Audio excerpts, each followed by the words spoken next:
दोस्तों इसके पिछले वीडियो में हमने क्लास 10th का जो साइंस है उसका चैप्टर 3 जो कि धातु और अधातु है, इसका हमने अधिकांश क्वेश्चन आंसर सॉल्व कर दिया था पिछले 3 वीडियो में।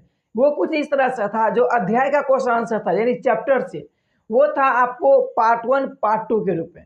फिर इसके बाद जो धातु और अधातु का अभ्यास का बच गया, यानी जो हमें खुद बनाना होता है, उसका हमने पार्ट 1 अपलोड कर दिया था। हालांकि पार्ट 1 काफी ज्यादा बड़ा हो रहा था, उसको हमने इसीलिए 2 पार्ट में डिवाइड किया, जो कि ये पार्ट 2 का वीडियो है। ठीक है, तो बाकी जो क्वेश्चन आंसर बच गया था पार्ट 1 से, उसको हम इस वीडियो में सॉल्व करने वाले हैं। तो चलिए वीडियो को स्टार्ट करते हैं। दोस्तों अगर इसके पिछले वीडियो में या प्रेजेंट के वीडियो में या फ्यूचर आने वाले वीडियो में किसी प्रकार का कोई डाउट होता है तो आप कमेंट बॉक्स के माध्यम से हमसे जरूर शेयर कर सकते हैं।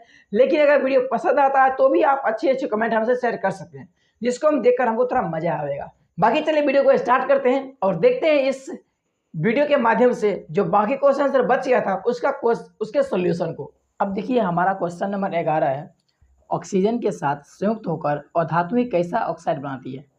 तो अधातु ना जब भी ऑक्सीजन के साथ कनेक्ट होती है ना, यानी उसके साथ रिएक्शन करती है, तो हमेशा अम्लीय ऑक्साइड बनेगा, यानी उसका जो गुण होगा ना, गुण वो अम्लीय होगा।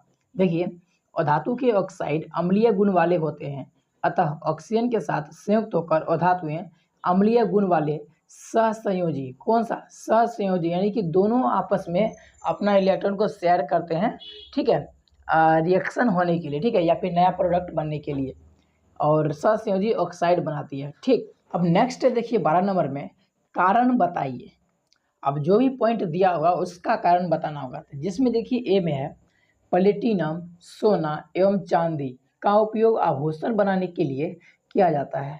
ऐसा क्यों है? तो देखिए आभूषण जो है ना, ये लंबा समय तक इसको टिकाने के लिए जरूरी होता है, और ऐसे में बाकी जितने भी धातु होते हैं वो सब बहुत ही तेजी से संक्षारित हो जाते हैं, यानी कि रिएक्शन करके खत्म हो जाते हैं। लेकिन वहीं पे ये चीज़ है ना, प्लेटिनम, सोना, चांदी, ये सब रिएक्शन बहुत ही कम करता है, और बहुत ही कम रिएक्शन होने की वजह से उसका आभूषण बनाया जाता है ताकि वो लंबा समय तक चल सके। अब देखिए यहाँ पर लिखा हुआ है प्लेटिनम, सोना एवं चांदी बहुत ही कम अभिक्रियाशील धातु है, जो आर्द्रता, वायु, अम्ल या जल के संपर्क में आकर भी कोई अभिक्रिया नहीं करती, जिससे यह संक्षारित नहीं होती, और इनकी चमक सदैव बनी रहती है। बनी क्या होता है? सदैव बनी रहती है। यही कारण है कि इनका उपयोग आभूषण बनाने के लिए किया जाता है। अब देखिए इसी का हमारा बी नंबर है, सोडियम, पोटेशियम एवं लिथियम को तेल के अंदर संग्रहित किया जाता है। क्या वजह है कि इसको तेल में ही रखा जाता है?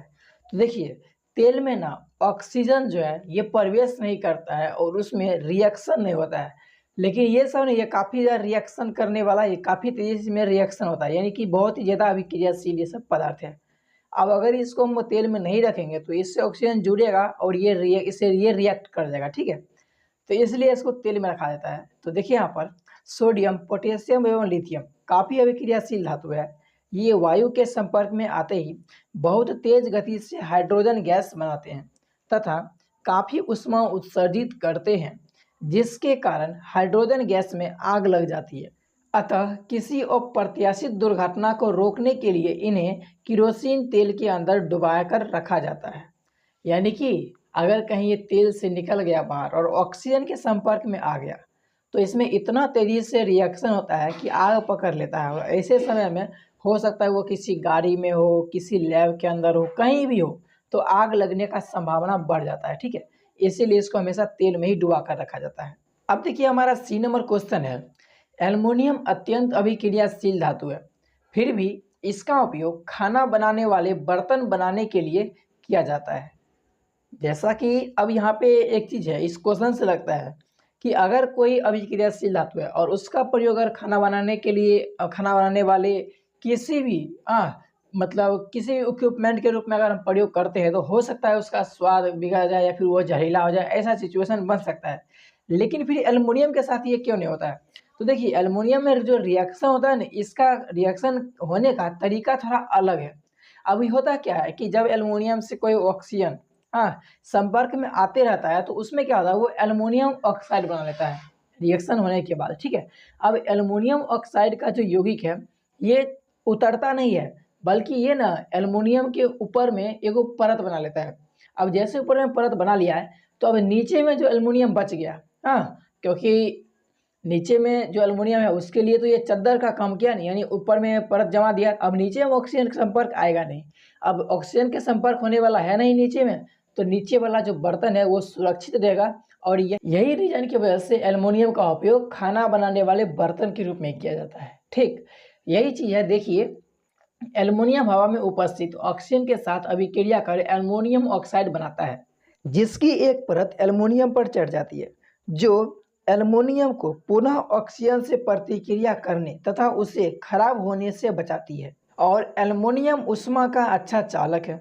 इन्हीं गुणों के कारण एल्युमिनियम के काफ़ी अभिक्रियाशील होने के बाद भी इसका उपयोग खाना बनाने वाले बर्तन बनाने के लिए किया जाता है। अब देखिए, हमारा नेक्स्ट डी नंबर क्वेश्चन है, निष्कर्षण प्रक्रम में कार्बोनेट एवं सल्फाइड अयस्क को ऑक्साइड में परिवर्तित किया जाता है। यानी सीधा भी तो हम धातु को निकाल सकते हैं, फिर उसको ऑक्साइड में परिवर्तन क्यों किया जाता है। देखिए, सल्फाइड या कार्बोनेट की तुलना में धातु को उसके ऑक्साइड से प्राप्त करना अपेक्षाकृत अधिक आसान रहता है। इसलिए निष्कर्षण प्रक्रिया में कार्बोनेट एवं सल्फाइड अयस्क को ऑक्साइड में परिवर्तित किया जाता है। देखिए, 13 नंबर क्वेश्चन है, आपने तांबा के मलिन बर्तन को नींबू या इमली के रस से साफ करते अवश्य देखा होगा। यह खट्टे पदार्थ बर्तन को साफ करने में क्यों प्रभावी है?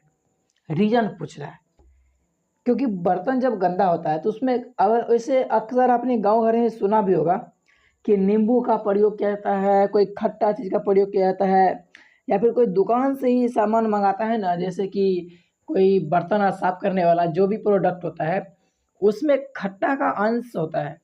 तो ये आखिर करता क्या है? तो देखिए, तांबे से बने बर्तन वायु में उपस्थित गैसों से प्रतिक्रिया कर अपने ऊपर कॉपर कार्बोनेट की परत बना लेते हैं, जिसके कारण वे मलिन दिखते हैं। यानी मलिन बोले तो गंदा दिखता है। कार्बोनेट क्षारीय प्रकृति का होता है। इन बर्तनों को नींबू या इमली के रस से, जो कि अम्ल होता है, से रगड़ा जाता है, तब क्षारीय प्रकृति की कार्बोनेट की परत हट जाती है और बर्तन चमकने लगते हैं। क्योंकि आपने ये भी सुना होगा कि जो क्षार होता है वो अम्ल के साथ रिएक्शन करता है, और रिएक्शन करने के बाद वो हटेगा ही ना, तो वही चीज़ होता है। अब देखिए, हमारा 14 नंबर क्वेश्चन है, रासायनिक गुणधर्मों के आधार पर धातुओं एवं अधातुओं में विभेद कीजिए। रासायनिक गुणधर्म के आधार पर करना है, और किसका? धातु और अधातु, इन दोनों में अंतर क्या है? तो देखिए, एक तरफ तो लिख दिया हमने धातु और दूसरी तरफ अधातु। ठीक, धातु में देखिए, धातु तनु अम्लों से प्रतिक्रिया कर हाइड्रोजन गैस मुक्त करता है। कौन सा गैस? हाइड्रोजन। लेकिन अधातु तनु अम्लों से अभिक्रिया नहीं करते हैं। फिर बी नंबर में है, धातु ऑक्सीजन के साथ संयुक्त होकर क्षारीय ऑक्साइड बनाते हैं, जबकि अधातु ऑक्सीजन के साथ संयुक्त होकर अम्लीय ऑक्साइड बनाते हैं। ये हो गया दोनों का दो अंतर। ठीक, अब नेक्स्ट सी है, धातु अधातुओं के साथ जुड़कर आयनिक बंधन बनाते हैं। कौन सा? आयनिक, जिसमें आयन उपस्थित रहता है। लेकिन अधातु के साथ जुड़कर सहसंयोजी बंधन बनाते हैं। कौन सा? सहसंयोजी बंधन, यानी दोनों आपस में इलेक्ट्रॉन को शेयर करते हैं। लेकिन ये में दोनों इलेक्ट्रॉन को शेयर नहीं करते हैं, बल्कि एक पर एक आयन रह जाता है। ठीक, डी नंबर में है, धातु जल के साथ अभिक्रिया कर हाइड्रोजन गैस बनाते हैं। कौन सा गैस? Hydrogen gas. वहीं पे अधातु जल के साथ अभिक्रिया नहीं करते हैं, ये रिएक्शन ही नहीं करता है। अब देखिए, हमारा 15 नंबर क्वेश्चन है, एक व्यक्ति प्रत्येक घर में सुनार बनकर जाता है। उसने पुराने एवं मलिन सोने के आभूषणों में पहले जैसी चमक पैदा करने का ढोंग रचाया। कोई संदेह किए ही एक महिला अपने सोने के कंगन उसे देती है, जिसे वह एक विशेष विजन में डाल देता है। कंगन नए की तरह चमकने लगते हैं, लेकिन उनका वजन अत्यंत कम हो जाता है, यानी बहुत ज़्यादा घट गया। वह महिला बहुत दुखी होती है तथा तर्क वितर्क के पश्चात उस व्यक्ति को झुकना पड़ता है। एक जासूस की तरह, क्या आप उस बिलियन के बारे में बता सकते हैं? यानी कि भाई, वो कौन सा बिलियन है जिसने सोना को साफ तो कर दिया लेकिन वजन में हल्का हो गया? ऐसा रीजन, इसका रीजन क्या है? तो चलिए देखते हैं। और अगर आपके गांव क्षेत्र में भी अगर ऐसा होता है ना, तो आप इसको बहुत अच्छे तरीके से पकड़ सकते हो, बट इसके लिए आपको इसका इन्फॉर्मेशन होना जरूरी है। ठीक है, आपको पता रहेगा तभी तो पकड़िएगा। चलिए इसके आंसर को देखते हैं। देखिए वह बिलियन अम्लराज, देखिए वह बिलियन अम्लराज एक्वारेजिया है। एक्वारेजिया एक बहुत ही प्रबल अम्ल होता है जो अम्ल तथा नाइट्रिक अम्ल का 3:1, यानी 3 अनुपात क्या होता है, HCl होता है, हाइड्रोक्लोरिक अम्ल। और उसमें 1 अनुपात क्या, मतलब एक उसका रेशियो क्या होता है, वो होता है नाइट्रिक अम्ल का। कहाँ गया, देखिए नाइट्रिक अम्ल का। ठीक है, ये दोनों मिलकर के अनुपात का सांद्र अम्ल है। एक्वारेजिया सोना गलाने का सामर्थ्य रखता है, यानी सोना को भी ये पिघला देता है। जबकि सोना क्या है, सोना सबसे कम क्रियाशील धातु है ना, फिर भी उसको पिघला देता है। महिला द्वारा दिए गए कंगन को अम्लराज में डुबाने पर उसका ऊपरी परत गलकर विलयन में ही रह गया, जिसके कारण कंगन की नई परत चमकने लगी, पर साथ ही कंगन की ऊपरी परत गलने के कारण उसका वजन कम हो गया। यानी भाई ऊपर का परत हट गया तो वो चमकने लगेगा ना, क्योंकि ऊपर में ही तो गंदा जमा हुआ है। लेकिन अगर ऊपर का परत हटा है तो उतना वजन में भी कम होगा। वही चीज़ हुआ इसके साथ। तो अगर आपके तरफ भी ऐसा होता है तो ठकाइएगा मत, ठीक है, क्योंकि आपको तो पता है ना कि भाई क्या हो रहा है नहीं हो रहा है। देखिए 16 नंबर में है, गर्म जल का टैंक बनाने में तांबे का उपयोग होता है, परंतु इस्पात जो कि क्या है, लोहे की मिश्र धातु है, का नहीं होता है। यानी इस्पात का प्रयोग नहीं होता है, लेकिन तांबा का प्रयोग होता है टैंक बनाने में। ऐसा क्यों, इसका कारण बताइए। तो देखिए इसका रीजन है, गर्म जल में जलवाष्प भी होते हैं। लोहा जलवाष्प से अभिक्रिया करके ऑक्साइड बनाता है, जो केवल जल को दूषित कर सकता है। कॉपर को नोबेल मेटल कहा जाता है, क्योंकि यह लोहे से कम अभिक्रियाशील है। कॉपर जल के साथ किसी भी तरह का कोई अभिक्रिया नहीं करता है। इस कारण से गर्म जल का टैंक बनाने में तांबे का उपयोग किया जाता है, परंतु इस्पात का नहीं किया जाता है। तो दोस्तों आई होप कि इस वीडियो में हमने जितने भी क्वेश्चन आंसर को सॉल्व किया था वो सभी आपको अच्छे से समझ में आए होंगे। और हमारा जो क्वेश्चन आंसर है वो भी कंप्लीट हो चुका है, चैप्टर 3 जो कि है धातु और अधातु का। अब हम नेक्स्ट वीडियो हम आपको चैप्टर 4 का जो अध्याय का यानी कि इंटरनल क्वेश्चन आंसर है उसको सॉल्व करने वाले हैं। बाकी अगर ये वीडियो आपको पसंद आया हो तो वीडियो को लाइक करके चैनल को सब्सक्राइब जरूर कीजिएगा।